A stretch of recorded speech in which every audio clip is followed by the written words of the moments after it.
And as I've said recently, and we're putting a short video up on Christians United, and you will hear them on there. You'll hear Hagee and many of his other evangelists saying they support the destruction of this nation. They support killing anybody who's against the nation calling itself Israel. Yes, you're hearing Christians saying that.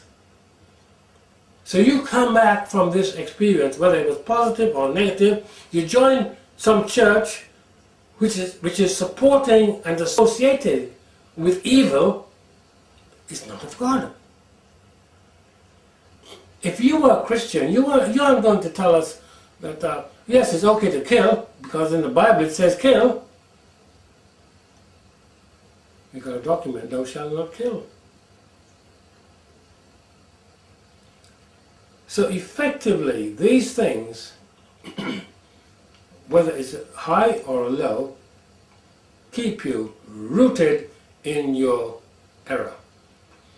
Now, if it's high, what you then say is, this is so great. This is so great, I want to experience this forever. And you can't shift that person. You can't give that person truth. Because they've had this emotional high. And there's nothing you can offer to counter that. You are offering them truth. But the truth you're offering is saying you've got it wrong. You're not serving God. You might think you're serving God, but here is why you're not serving God. Boom, boom, boom, boom, boom, boom. But you can't get through that person. You know, in 2 Thessalonians, it gives us some idea. Verses chapter 2 and verse 7. For the mystery of iniquity doth already work. Only he who now letteth will let, until he be taken out of the way. And then shall that wicked be revealed, whom the Lord shall consume with the spirit of his mouth, and shall destroy with the brightness of his power, of his coming. Even him whose coming is after the working of Satan, with all power and signs and lying wonders, and with all deceivableness of unrighteousness in them that perish, because they receive not the love of the truth, that they might be saved. For this cause God shall send them strong delusion, that they should believe a lie, that they all might be damned who believed not the truth, but had pleasure in unrighteousness. That makes it quite clear, doesn't it? Deceivableness, unrighteousness, strong delusion. And that is what all these people have in common. Strong delusion. And I tell you, I speak to them and I know I'm up against a brick wall. Because I'm saying, time to repent. They're saying, what are you talking about? Have you been to heaven?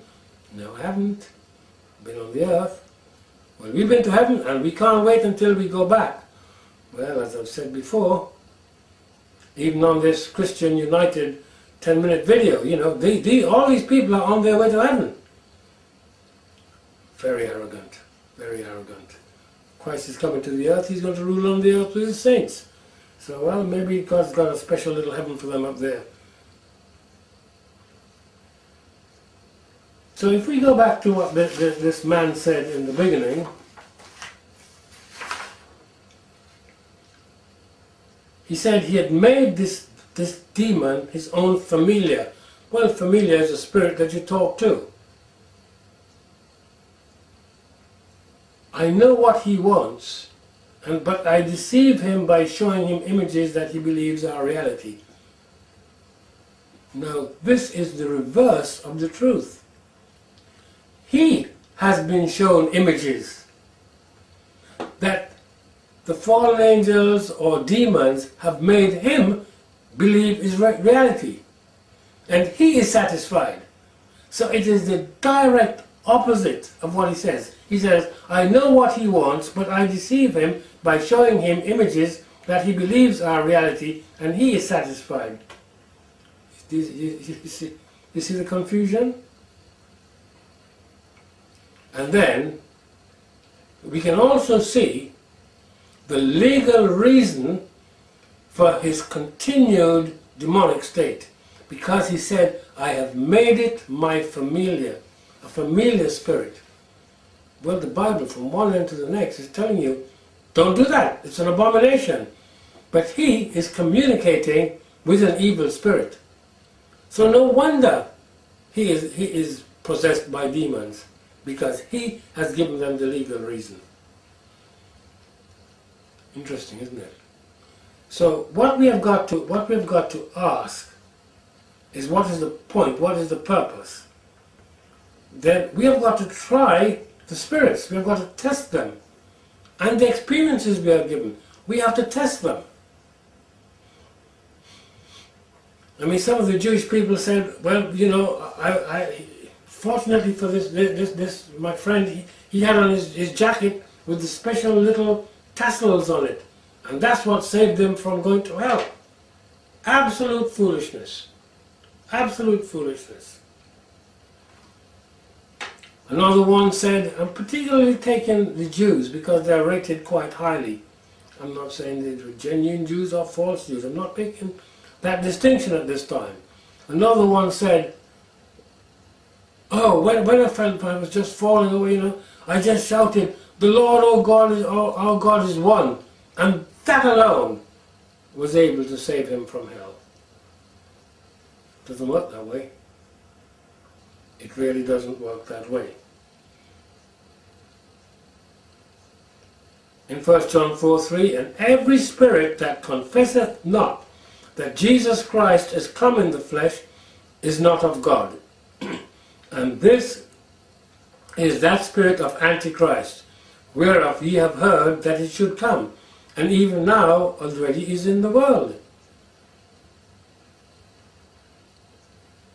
So if these people are, in the case of the example I just gave, these Jews, and I've had Hindus write me and all the rest of it, are not acknowledging Jesus Christ, then the experience could not be of Jesus Christ, because the Jews don't accept Christ, the Hindus don't accept Christ, and they've told me they've had these experiences. You know, because something is present and even feels good, that doesn't make it right. The tree of knowledge looked good, it was pleasant and even desirable. That's what Genesis 3 says. Genesis 3:6. Eve saw that the tree was pleasant to the eyes, the fruit was good for food, pleasant to the eyes, tree to be desired to make one wise.